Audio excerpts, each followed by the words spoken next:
बच्चों को यही नहीं पता होता कि ऑर्गेनिक को पढ़ा कैसे जाता है। वो बुक खोलते हैं और बस पढ़ना शुरू कर देते हैं, पर ऑर्गेनिक को पढ़ने का तरीका एकदम अलग होता है। किसी कंपाउंड को देखते ही आपको अपने आप आपका दिमाग इस बात को समझ ले कि मुझे मालूम है भाई कहां कहां पर कितना एच है। इतनी तेजी से क्वेश्चन बनाना होता है कि हर वो चीज जो इजी होता है उसको इतने बार प्रैक्टिस करो कि वो आपके पास रिफ्लेक्स में आ जाए, आपके खून में उतर जाए। हेलो बच्चों, आज मैं आपके सामने एक ऐसा टॉपिक लेकर के आया हूं। ये टॉपिक आपको हर उस एग्जाम में अच्छा स्कोर करने में हेल्प करेगा जिन एग्जाम्स में केमिस्ट्री सब्जेक्ट शामिल होता है, और हर वो एग्जाम जिसमें केमिस्ट्री सब्जेक्ट शामिल है उसमें ऑर्गेनिक का बहुत महत्व होता है। अब ऑर्गेनिक सुनते ही बच्चों के दिमाग में कई तरह की बातें आती हैं कि ऑर्गेनिक ठीक से नहीं बनता, ऑर्गेनिक के रिएक्शंस समझ में नहीं आते, ऑर्गेनिक में रीजनिंग क्वेश्चंस हमसे नहीं बनते, कन्वर्जन नहीं बनता, डिस्टिंग्विश नहीं बनता, बहुत सारे समस्याएं हैं। और सही मायने में बच्चों को यही नहीं पता होता कि ऑर्गेनिक को पढ़ा कैसे जाता है।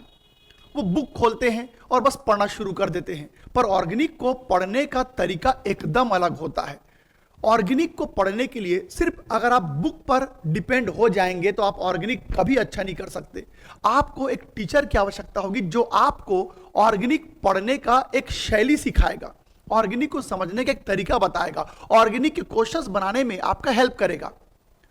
तो आखिर ऑर्गेनिक मेरे से क्यों नहीं बनता?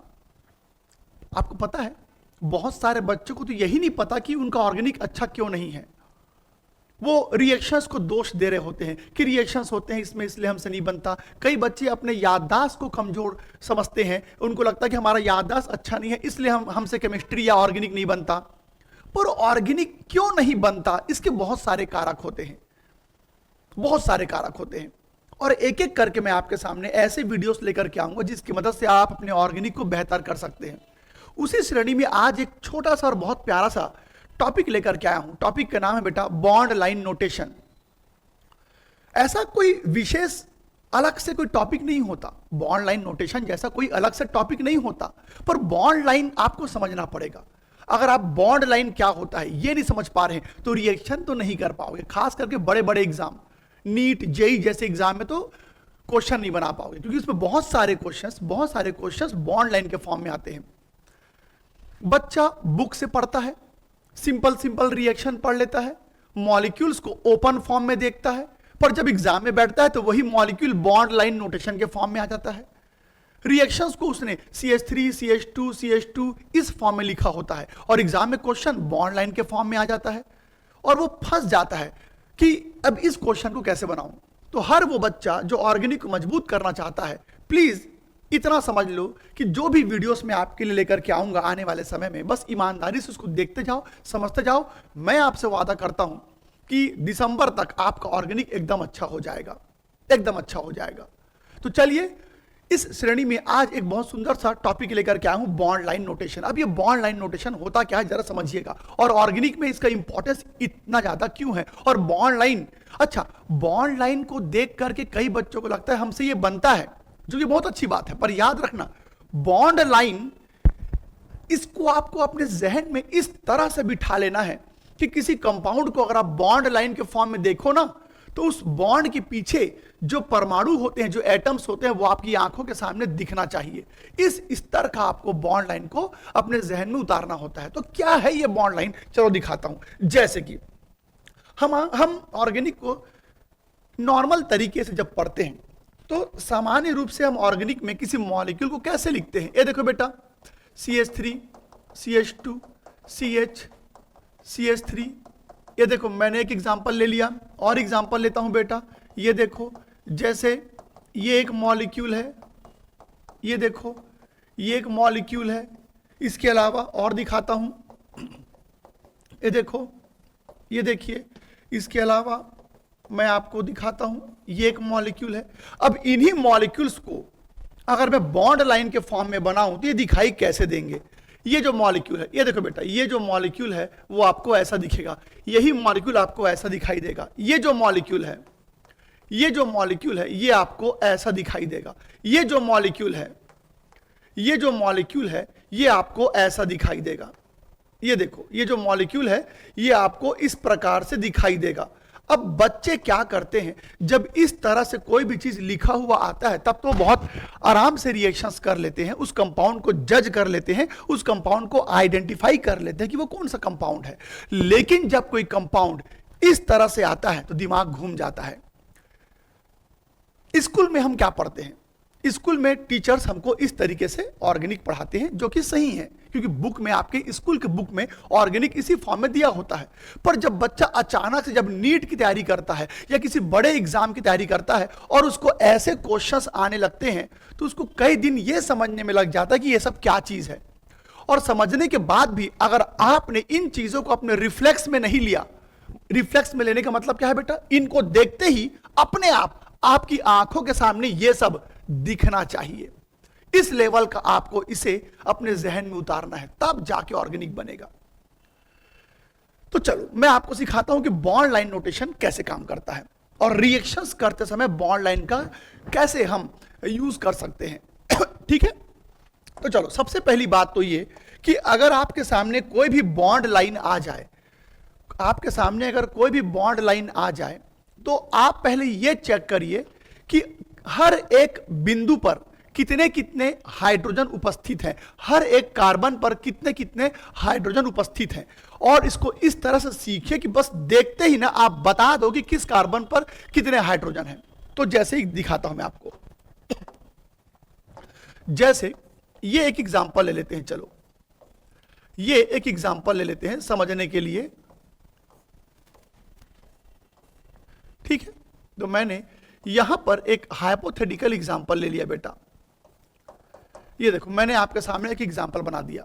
चलो थोड़ा सा इसको और बड़ा कर देते हैं। हाँ, अब आपको यह पता होना चाहिए कि इस यौगिक में हर एक बिंदु में कार्बन है, हर एक बिंदु में कार्बन होता है। यहां पर कार्बन है बेटा, ये कार्बन है, ये कार्बन है, ये कार्बन है, ये कार्बन है, ये कार्बन है। इन सभी जगहों पर कार्बन उपस्थित है। सबसे पहले आप यह समझिए कि इन सभी जगहों पर कार्बन उपस्थित है, पहला बात। दूसरी बात यह कि कार्बन उपस्थित तो है, लेकिन अब कार्बन में कितना कितना हाइड्रोजन है, कार्बन में कितना कितना हाइड्रोजन है, अब ये आपको एकदम क्लियरली दिखना चाहिए। अब ये आप लोगों को एकदम क्लियरली दिखना चाहिए। मेरे कहने का मतलब क्या है जरा समझिएगा, मेरे कहने का क्या मतलब है। तो मैंने बोला बेटा, मैंने बोला कि इन जगहों पर, ये देखो एक मिनट, हां इन जगहों पर मैंने क्या बोला बेटा, इन जगहों पर कार्बन उपस्थित है। यहां कार्बन है, यहां कार्बन है, यहां कार्बन है, यहां कार्बन है। तो इन जगहों पर कार्बन उपस्थित है। अब इन जगहों पर कार्बन उपस्थित है तो उसको आप लिख लो। ये देखो यहां कार्बन है, यहां कार्बन है, ये कार्बन है, ये कार्बन है, ये कार्बन है, ये कार्बन है। तो ये देखो, तो मैंने हर एक बिंदु पर कार्बन को लिख दिया। अब ये बताओ कार्बन का वैलेंसी कितना होता है, कार्बन की संयोजकता कितनी होती है। तो कार्बन की वैलेंसी होती है 4, यानी कार्बन को हमेशा 4 बॉन्ड बनाना होता है। कार्बन को हमेशा 4 बॉन्ड बनाना होता है। ठीक है, अब इस कार्बन को देखते हैं। अब इस कार्बन को देखो, इस कार्बन को देखो, इस कार्बन ने एक ही बॉन्ड बनाया है, इस कार्बन ने एक ही बॉन्ड बनाया है। तो इस कार्बन को 4 बॉन्ड बनाने के लिए 3 हाइड्रोजन की आवश्यकता है। इस कार्बन ने एक बॉन्ड बना लिया है, 4 करने के लिए 3 और चाहिए। तो यहां पर 3H लिख देंगे बेटा। इस कार्बन ने एक ही बॉन्ड बनाया है, तो 4 करने के लिए 3 चाहिए, तो 3H लिख देंगे बेटा। इस कार्बन को देखो, इस कार्बन ने 3 बॉन्ड पहले से बना लिया है, 1 बॉन्ड, 2 बॉन्ड, 3 बॉन्ड। तो इस कार्बन ने पहले से 3 बॉन्ड बना लिया है, तो 4 करना होता है। तो 4 करने के लिए 1H चाहिए, तो यहां 1H लिख दो। इस कार्बन को देखो, इस कार्बन ने 3 बॉन्ड बना लिए हैं, तो 4 करने के लिए 1 चाहिए, तो यहां 1H लिख दो। इस कार्बन को देखो बेटा, इस कार्बन ने 4 बॉन्ड बना लिए हैं, 1 2 3 4, 1 2 3 4। तो इस कार्बन ने 4 बॉन्ड बना लिए हैं, तो यहां पर H नहीं होगा। इस कार्बन को देखो, इस कार्बन ने 2 बॉन्ड बनाए हैं, इस कार्बन ने 2 बॉन्ड बनाए हैं, तो 2 बॉन्ड बनाए हैं, तो 4 करने के लिए 2 और चाहिए, तो यहां 2H रहेगा।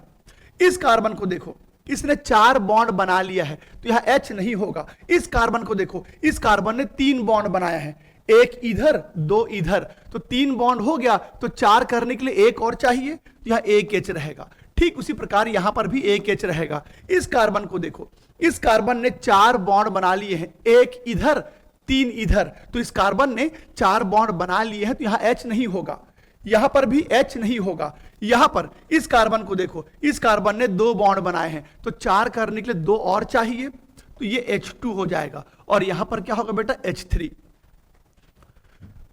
पर एक बात समझना, किसी बॉन्ड लाइन को देख के इतना समय आपको नहीं लगना चाहिए। मतलब किसी कंपाउंड को देखते ही आपको अपने आप आपका दिमाग इस बात को समझ ले कि मुझे मालूम है भाई कहां कहां पर कितना एच है, मुझे मालूम है कहां कहां पर कितना एच है। इस लेवल का आपको इस पर काम करना पड़ेगा। अब आप लोग आदत डालिए, जो बच्चे नीट एग्जाम की तैयारी कर रहे हैं या किसी बड़े एग्जाम की तैयारी कर रहे हैं, तो आप कोशिश कीजिए किसी भी रिएक्शन को इस रूप में ना लिखें, किसी भी यौगिक को इस रूप में ना लिखें। आप हमेशा किसी कंपाउंड को इस रूप में, यानी कि बॉन्ड लाइन के फॉर्म में लिखना शुरू कर दो, बॉन्ड लाइन के रूप में लिखना शुरू कर दो। देखो कितनी तेजी से आपका रिएक्शन अच्छा होता चला जाएगा। तो कभी भी आपके सामने कोई रिएक्शन आता है या कोई मॉलिक्यूल आता है, तो कोशिश कीजिए उसको इस तरह से ना लिखें, इस तरह से लिखें। तो इससे आपका ऑर्गेनिक अपने आप अच्छा होगा, आपको पता भी नहीं चलेगा कि अरे वाह मेरे से रिएक्शन इतना जल्दी जल्दी क्यों बन रहा है, सब कुछ मेरे को आसान क्यों लगता है आजकल, क्योंकि आपने इसको साध लिया है। तो जिसने बॉन्ड लाइन को साध लिया, समझो बेटा कि वो रिएक्शंस बहुत आसानी से कर लेगा। चलो एक क्वेश्चन देता हूं पहले, फिर बताऊंगा बॉन्ड लाइन का यूज कैसे करना है। अभी तो बस मैं बॉन्ड लाइन का मतलब बता रहा हूं, फिर इसका यूज भी बताऊंगा। ठीक, तो चलो एक क्वेश्चन मुझे बना के दिखाओ, मैं भी पीछे पीछे बनाऊंगा आपके, देखते हैं भाई।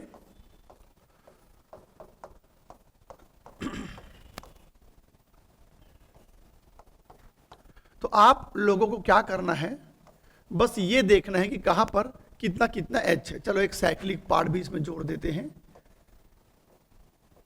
लीजिए। तो अब आपको बताना है कि इसमें कहां कहां पर कितना एच होगा। चलिए मैं आप लोगों को 30 सेकंड का टाइम दे रहा हूं, फटाफट अपनी लिखो मत, बस विजुलाइज करो कि यहां पर इतना एच होगा, इतना एच होगा, इतना एच होगा। मैं भी लिखूंगा, फिर आप अपनी कल्पना को मेरे द्वारा बताए गए आंसर के साथ मैच करना। ठीक, तो देख लिया बेटा आप लोगों ने। चलो तो मैं आंसर लिख रहा हूं, बताना आप में से कितने बच्चों ने सही कल्पना किया था। यहां CH3 होगा, यहां CH2 होगा, यहां C होगा, यहां CH होगा, यहां CH होगा, यहां CH होगा, यहां CH होगा, यहां CH होगा, यहां CH3 होगा, यहां C होगा, यहां CH होगा, यहां CH होगा, यहां CH होगा, यहां CH होगा, यहां CH2 होगा, यहां CH2 होगा, यहां CH2 होगा। तो जितने बच्चों ने इस मॉलिक्यूल को देखते ही समझ लिया कि कहां पर कितना एच है, तो समझ लीजिए अब आपका रास्ता आसान होने वाला है। और अगर आपको टाइम लग रहा है तो कोई बात नहीं, आप अभ्यास कीजिए। अगर आपको टाइम लग रहा है तो अभ्यास कीजिए, पर कोशिश कीजिए कि जब भी आपके सामने कोई अणु आ जाए, कोई रिएक्शन आ जाए, तो उसको बॉन्ड लाइन के फॉर्म में लेके चलो। मेरे कहने का मतलब है कि अगर मान लो किसी ने आपको ऐसे लिख के दे दिया कि भाई चलो CH3 CH2 CH2 Cl CH3 CO CH CH3 CH3, मान लो किसी ने आपको इस तरह से कोई कंपाउंड दे दिया, तो आप लोगों को इस तरह से तैयारी करनी है कि टीचर जब ऐसे लिखे तो आप इसको बॉन्ड लाइन के फॉर्म में लिखा करो, उससे टाइम भी बचता है और प्रैक्टिस भी उम्दा हो जाता है। तो चलो मैं आपको लिख के दिखाता हूं कैसे करोगे। तो बेटा यहां पर 3 कार्बन है, 1 2 3, तो ये 1 2 3 कार्बन हो गया, और यहां लास्ट में Cl जोड़ दो। 3 कार्बन हो गया और लास्ट में Cl जोड़ दो। बाकी आपका दिमाग अपने आप समझ ही गया होगा कि यहां पर CH3 होगा, यहां पर CH2 होगा, यहां पर CH2 होगा। यहां पर कितने कार्बन है बेटा, 1 2 3 4, तो 1 2 3 और 4। यहां पर ऐसे लाइन खींच दो। लाइन खींचने का मतलब क्या होता है, ये CH3 है, एक लाइन खींचोगे, एक सीधी रेखा खींचोगे, इसका मतलब क्या होता है, CH3 होता है। तो अपने आप समझ गए यहां पर CH3 है और ये CO है, तो CO को बॉन्ड लाइन के रूप में ऐसे लिखते हैं बेटा, CO को बॉन्ड लाइन के रूप में ऐसे लिखा जाता है। चलो इसको बनाते हैं, इसको बनाते हैं।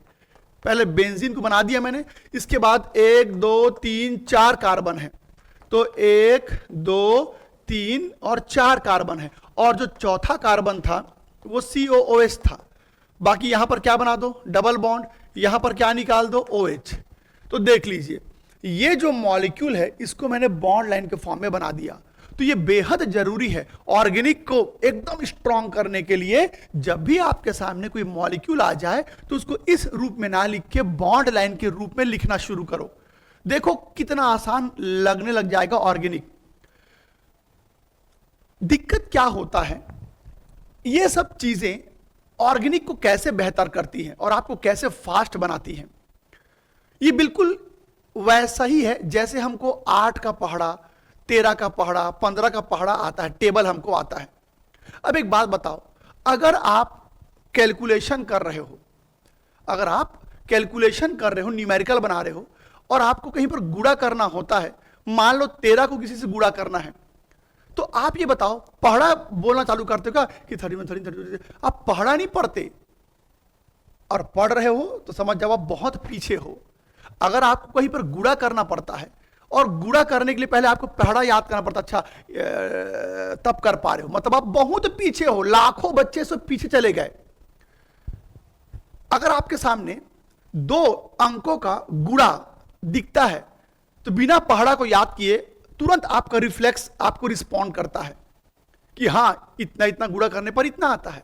ठीक उसी प्रकार ये भी होता है। अब आप कहोगे सर हम सीख गए, हम बॉन्ड लाइन सीख गए, अब बॉन्ड लाइन सीख गए, अब ऐसे दिए रहेगा तो धीरे धीरे कुचुर पुचुर कुचुर पुचुर करते करते करते बना लोगे इसको, और आप कहोगे वाह हम तो बनाना सीख गए। ऐसा नहीं है, इसको देखो तो वो दिखना चाहिए, उसको देखो तो ये दिखना चाहिए। इस लेवल का आपको करना है। अगर आपको लगता है कि हाँ सर हम सीख गए, तो इतने में बात नहीं बनेगी, एकदम फास्ट करना है। जैसे दिखाता हूं, ये देखो, मान लो किसी ने पूछ दिया कि चलो भाई HCl का रिएक्शन करो क्या बनेगा। मान लो बेटा किसी ने पूछ दिया चलो भाई HCN का रिएक्शन करो क्या बनेगा। किसी ने पूछ दिया कि चलो भाई इस यौगिक को LiAlH4 से रिएक्शन करो क्या बनेगा। तो बेटा 10 मिनट तो आपको सोचने में लग जाएगा कि अच्छा वहां पर इतना H है, यहां पर इतना H है, यहां पर ऐसा है। सोचना ना पड़े, देखते ही रिएक्शन बनना चाहिए आपसे। ये देखो हो गया रिएक्शन, सोचना ना पड़े, देखते ही रिएक्शन बनना चाहिए। लीजिए हो गया रिएक्शन, सोचना ना पड़े, सीधा यहां पर क्या बन जाना चाहिए बेटा, आपका रिएक्शन बन जाना चाहिए। तो ये सब रिएक्शन बेटा आप नीट एग्जाम देने जा रहे हैं, कोई साधारण एग्जाम नहीं है, ये कोई बच्चों का खेल नहीं है। आपको बहुत अभ्यास करना पड़ेगा। जो चीज आता है उसको भी बार बार करना होता है। बच्चे क्या करते हैं, जो चीज आता है उसको छोड़ देते हैं। तो आप अपने आप को स्लो डाउन होने मत दीजिए। आपको इतनी तेजी से क्वेश्चन बनाना होता है कि हर वो चीज जो इजी होता है उसको इतने बार प्रैक्टिस करो कि वो आपके बस रिफ्लेक्स में आ जाए, आपके खून में उतर जाए, एकदम खून में उतर जाए। तो इतना तेज रिफ्लेक्स होता है, इतना तेज। ऑर्गेनिक में ये सब जो है ना, आपको रिफ्लेक्स में लाने का मतलब समझ रहे हैं, रिफ्लेक्स कराने का मतलब समझ रहे हैं। अगर मान लीजिए आप कहीं पर जा रहे हैं और कोई आके पीछे से आपको ऐसा कोई डंडे वंडे से पीछे से मार दिया, तुरंत आपको रिफ्लेक्स काम करता है और मुंह से गाली निकल जाता है। अबे कोई आपको ऐसे पिन कर दे तो मुंह से गाली तुरंत रिफ्लेक्स में है आपके, वो आपके रिफ्लेक्स में, अबे तेरी। और वहां पर ये बताओ, जब कोई आपको मान लीजिए कोई आता है आपके बगल में और कोई आपको ऐसा पिन कर दे तो पहले आप रुकते हो, फिर सोचते हो अच्छा इसको कौन सा गाली दूं, ये वाला गाली ठीक है, ये वाला अच्छा लगेगा। उतने में आपका गुस्सा शांत हो जाएगा और पता नहीं आप क्या बोलोगे उसके बाद। तो गाली कोई सोच के देता है क्या, है बताओ, नहीं ना। किसी ने कुछ किया तुरंत मुंह से गाली निकलता है, एकदम सुंदर वाला, एकदम सुंदर वाला। हमको सोचना नहीं पड़ता। तो क्यों, वो अपने आप कैसे निकल गया, अपने आप कैसे निकल गया, उसको बोलते हैं रिफ्लेक्स में चीजों को लाना। तो वैसे ही इसको देखते ही एकदम रिफ्लेक्स में आ जाना चाहिए सब कुछ, एकदम रिफ्लेक्स में। इस इस लेवल का आपको तैयारी करना पड़ेगा। तो मैं उम्मीद करता हूं कि आप लोगों को बॉन्ड लाइन बनाने अब आ जाएगा। चलो एक एग्जांपल और बताता हूं, फिर आपको रिएक्शन भी करना सिखाऊंगा बेटा, ठीक है। तो चलो एक एग्जांपल और मुझे दिखा दो। चलो इसको ओपन करके दिखाओ बेटा, इसको ओपन करके दिखाओ।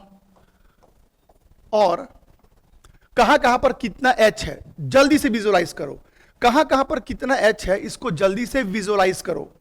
चलो चलो कल्पना करो, कहां कहां पर कितना एच होगा इसी कल्पना कीजिए। कर लिया? देखते हैं। तो क्या आपने इसको CH3 CH2 CH CH CH3 CH3 CH CH3 CH CH CH3 यही कल्पना किया है? अगर किया है तो वेरी गुड। समझ लो कि अब आपने धीरे धीरे स्पीड पकड़ना शुरू कर दिया है, और बार बार करो इसको, ठीक। अब चलो मैं आपको रिएक्शन करके दिखाता हूं, अब इसका यूज दिखाता हूं। बॉन्ड लाइन का यूज क्या है? अच्छा, बॉन्ड लाइन का यूज बताने से पहले मैं एक बार सभी क्रियात्मक समूह में बॉन्ड लाइन कैसे यूज होता है वो बताता हूं। सभी क्रियात्मक समूह में बॉन्ड लाइन कैसे यूज होता है वो बताता हूं। तो बेटा आपको यह पता होना चाहिए कि जो CHO होता है, खास करके जो COOH होता है, जो CO होता है, जो COCl होता है, जो CONH2 होता है, जो O होता है, जो CN होता है, ये कुछ ऐसे क्रियात्मक समूह हैं जो मैंने देखा है बच्चों को बहुत परेशान करता है। कुछ ऐसे क्रियात्मक समूह हैं जो मैंने देखा है कि बच्चों को बहुत परेशान करता है। तो बेटा सबसे पहले तो आप ये समझिए कि CHO को हम ऐसे भी लिख सकते हैं, ये आपको पता होना चाहिए। COOH को हम ऐसे लिखते हैं, आपको पता होना चाहिए। हालांकि आप कहेंगे हाँ सर ये हमको पता है, ये तो हम कक्षा 10वीं से पढ़ते आ रहे हैं, कक्षा 10वीं से पढ़ते आ रहे हैं कि हम इन क्रियात्मक समूह को इस तरह से लिखते हैं। CO को कैसे लिखते हैं बेटा? ये देखो, इसे कैसे लिखेंगे बेटा? ये देखो, इसको कैसे लिखेंगे बेटा? ये देखो, CN में ट्रिपल बॉन्ड होता है बेटा, और ये मैंने ऐसे बस एक ऑक्सीजन लिख दिया है। अब इन सब का यूज कैसे होगा? तो जैसे मान लीजिए किसी ने बोल दिया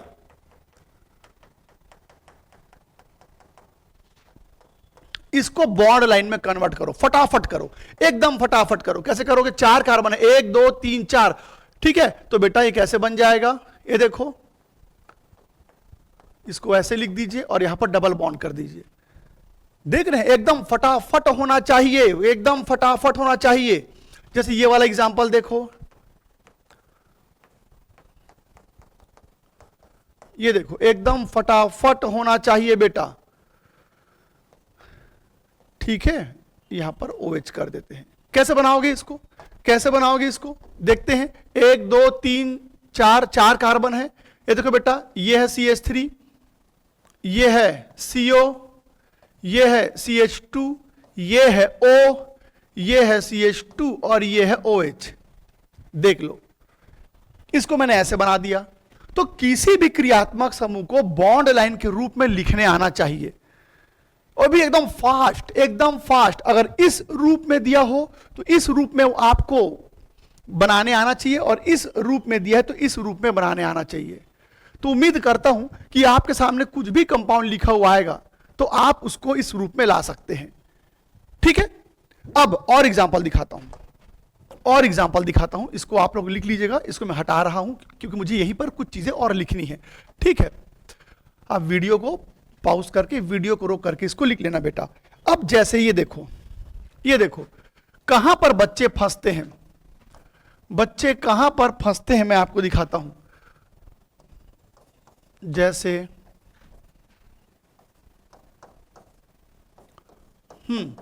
अब मैं आपसे क्वेश्चन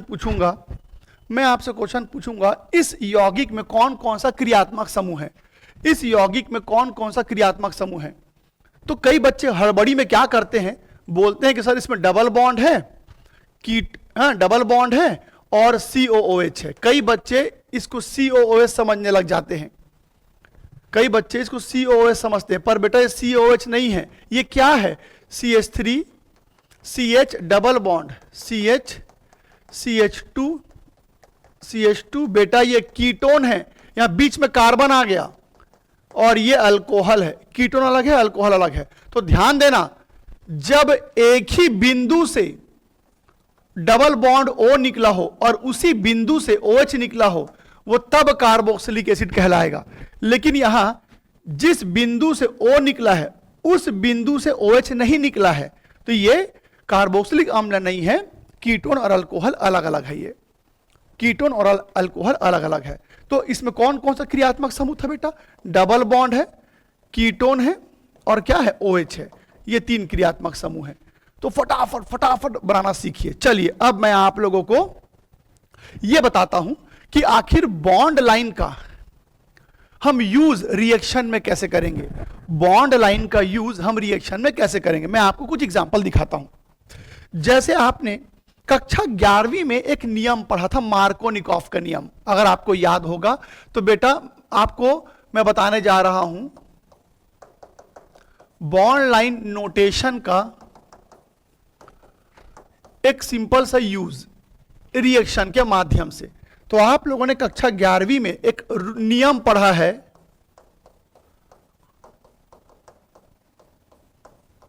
मार्कोनिकॉफ रूल, मार्कोनिकॉफ का नियम, मार्कोनिकॉफ का नियम। ठीक है, मैं थोड़ा सा याद दिलाऊं बेटा, मार्कोनिकॉफ का नियम क्या होता है। ये देखो, ये मैंने एक एल्कीन ले लिया और इसमें मैंने HBr का रिएक्शन कर दिया।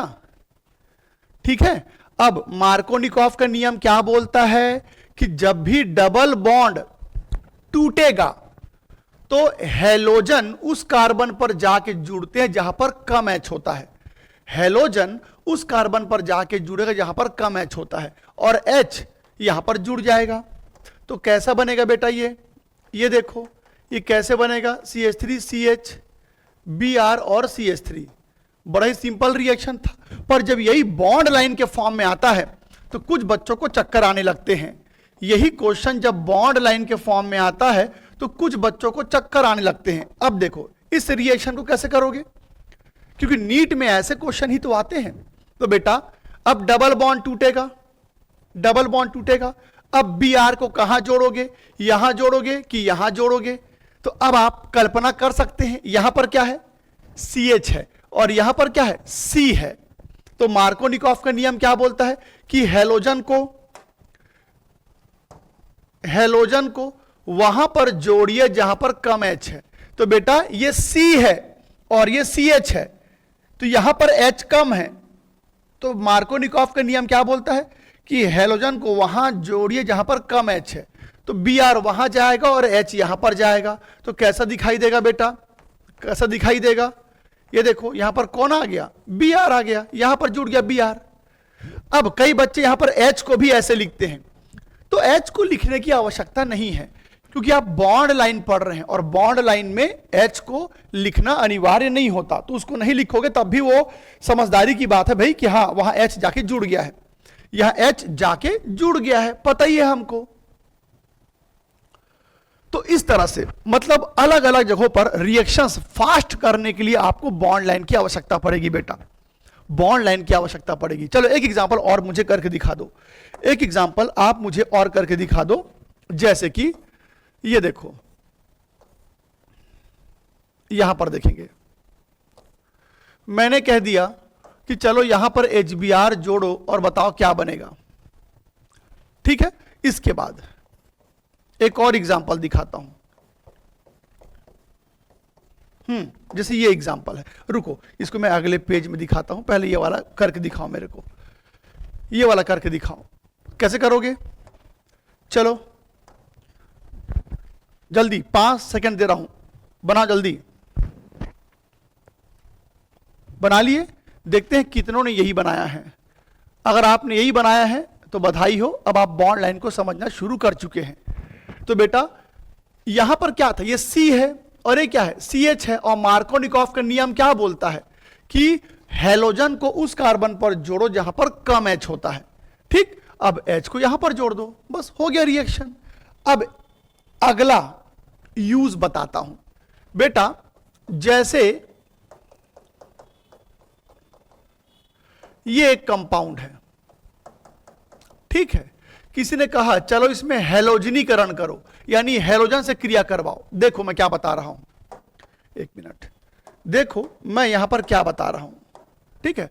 तो मैंने बोला कि चलो इसमें हैलोजन का क्रिया कराओ। तो बेटा हैलोजन का रिएक्शन जब करवाते हैं तो कैसे करवाते हैं, ध्यान सुनेगा। ये सनलाइट है, इसका भी यूज होता है, तभी खैर इसका कोई वैल्यू अभी मैं नहीं बता रहा हूं, अभी बस मैं ये सिखा रहा हूं कि Cl कैसे जोड़ते हैं। तो जब भी आप हैलोजिनेशन करते हो तो नियम क्या बोलता है, जहां पर सबसे कम H होगा, सुनो करना क्या है, आपको H निकालना है और आपको Cl जोड़ना है। आपको H निकालना है और Cl जोड़ना है। तो H कहां से निकालोगे, जहां पर सबसे कम H होता है। तो बेटा इनमें जहां पर सबसे कम H है वहां से H निकालना है और वहां पर Cl जोड़ देना है। तो देखो सबसे कम H कहां पर है, ये देखो यहां सबसे कम H है, तो ये वाला H निकल जाएगा और Cl वहां आ जाएगा। लीजिए हो गया रिएक्शन बेटा, ये देखो, ये देखो। तो करना क्या होता है, करना क्या होता है, जहां पर सबसे कम H है वहां से H निकालो और एक Cl वहां जोड़ दो। इसको बोलते हैं हैलोजनीकरण, इसको बोलते हैं हैलोजिनेशन करना।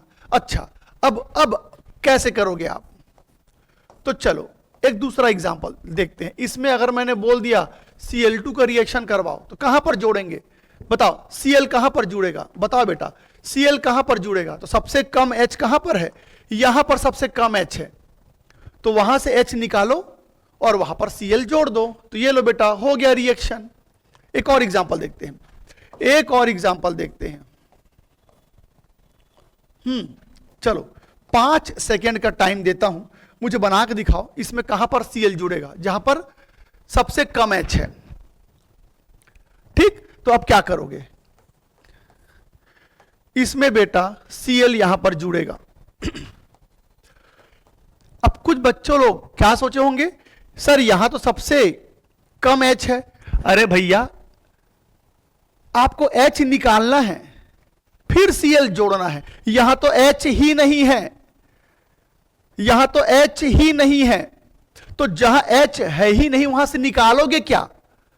तो बेटा ये क्या था, ये CH3 है, ये CH2 है, ये C है, ये CH है। तो मैंने कहा H निकालना है फिर Cl जोड़ना है, पर जहां पर H ही नहीं है वहां निकालोगे क्या।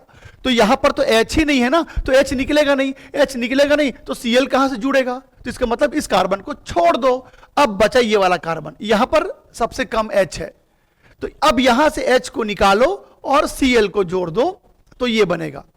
तो याद रखना, याद रखना, यहां पर मैं बोल रहा था कि जहां पर कम H है वहां Br को जोड़ो। तो यहां पर कुछ निकालना तो था नहीं, बस जोड़ना था, इसलिए मैंने Br को यहां पर जोड़ दिया।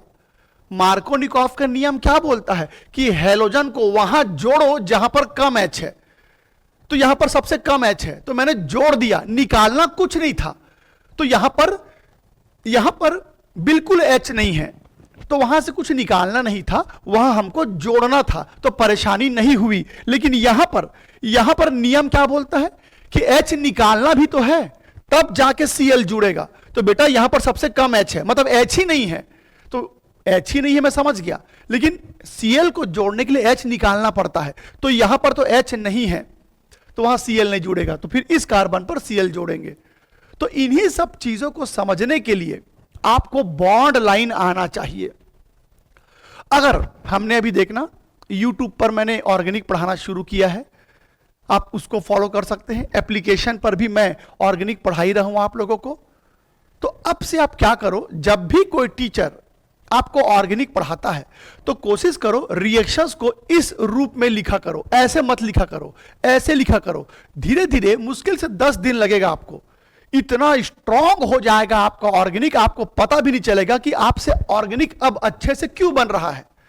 सिर्फ एक छोटा सा कदम आपको उठाना है, सिर्फ एक छोटा सा कदम आपको उठाना है कि जब भी कोई टीचर आपको कोई रिएक्शन करवाता है तो रिएक्शन को इस तरह से ना लिख के इस तरह से लिखिए। देखिए अपने आप हफ्ते 10 दिन में आपका ऑर्गेनिक अच्छा, बहुत अच्छा होने लग जाएगा और आपको पता भी नहीं चलेगा कि आखिर ऐसा क्या हुआ मेरे साथ कि मेरा ऑर्गेनिक अब इतना अच्छा हो गया।